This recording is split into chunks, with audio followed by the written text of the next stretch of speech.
పద్మశ్రీ మందకృష్ణ మాదిగ ఆదేశాల మేరకు మెదక్ జిల్లా పాపన్నపేట మండలంలో దివ్యాంగులు, వృద్ధులు మరియు బీడీ కార్మికులకు ఇచ్చే పెన్షన్లను పెంచాలని ప్రభుత్వాన్ని డిమాండ్ చేస్తూ ముఖ్యమంత్రి రేవంత్ రెడ్డికి వినతి పత్రాన్ని సమర్పించారు.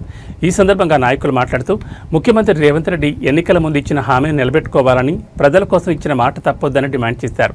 దివ్యాంగుల పెన్షన్ను 4,000 నుంచి 6,000కు పెంచాలని, అలాగే వృద్ధుల ఆసరా పెన్షన్ను 2,000 నుంచి 4,000కు పెంచాలని డిమాండ్ చేశారు. ఈ కార్యక్రమంలో పాపన్నపేట మండల అధ్యక్షులు చిన్నపాపని రాములు, ఉపాధ్యక్షులు దేవయ్య, ప్రధాన కార్యదర్శి ప్రభాకర్, కార్యదర్శి మొయిన్, యడమల రమేష్ తదితరులు పాల్గొన్నారు.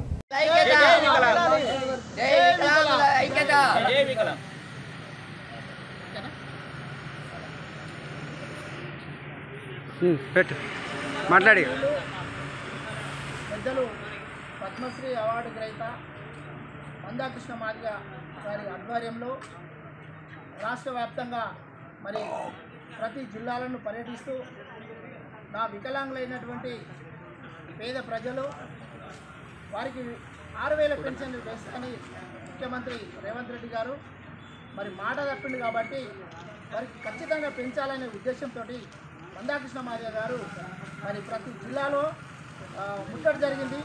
మరి అదేవిధంగా రాష్ట్రంలో ప్రతి మండలంలో వినతి పత్రాలు సమర్పించాలనే ఉద్దేశంతో ఈరోజు పాపన్నపేట మండలంలో మరి ఎంఆర్ఓ గారికి వినతి పత్రం సమర్పించడం జరిగింది. అదేవిధంగా మరి ముఖ్యమంత్రి రేవంత్ రెడ్డి గారు మేము అధికారంలోకి వస్తే వెంటనే వికలాంగులకు 6,000 పెన్షన్ వేస్తానని మాట ఇవ్వడం జరిగింది. మరి ఇప్పుడు 18-20 నెలలు అవుతుంది. మరి మాట ఇచ్చిన మాటను తప్పిండని ఈరోజు మేము ఆయనను ప్రశ్నిస్తున్నాము. మరి అదే మాదిరిగా మీకు సన్నిహితులైనటువంటి చంద్రబాబు నాయుడు ఆంధ్రప్రదేశ్లో మరి వెంటనే ఆయన మాట ఇచ్చిండు. మరి ఈరోజు 4 నెలల పెన్షన్ పెండింగ్ ఉన్న పెన్షన్తో సహా ప్రతి ఒక్కరికి 18,000 పెన్షన్, 18,000 3 ఆరులో 18,000 పెన్షన్ ఒకటేసారి ఇవ్వడం జరిగింది. మరి ఈరోజు ఈ తెలంగాణ రాష్ట్రంలో వికలాంగులకు మరి నువ్వు 18 నెలల బాకీ ఉన్నామని ఈరోజు నేను ప్రశ్నించి నీకు చెప్పడం జరుగుతుంది. మరి 18 నెలల పెన్షన్ వారికి 6,000 చొప్పున ఖచ్చితంగా మీరు ఇవ్వాలని మేము డిమాండ్ చేస్తున్నాం.